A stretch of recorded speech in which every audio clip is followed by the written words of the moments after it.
Hello दोस्तों, नमस्ते, प्रणाम। कैसे हैं आप लोग? आशा करते हैं आप लोग मस्त होंगे। जैसा कि आप जानते हैं, आज 7 तारीख है और कल कलश यात्रा है और कल ही भागवत बैठेगा। तो भागवत में यही डीजे है। भागवत में पंकज नाइट किंग,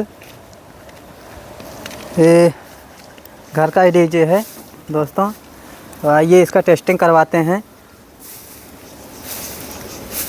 ये डीजे के मालिक हैं, देख लीजिए, खुद ही बजा रहे हैं। और चालू करा master. Sound check.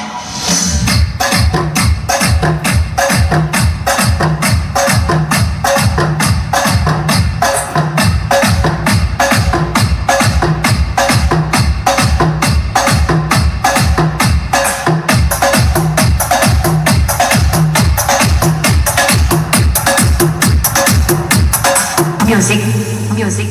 S and K.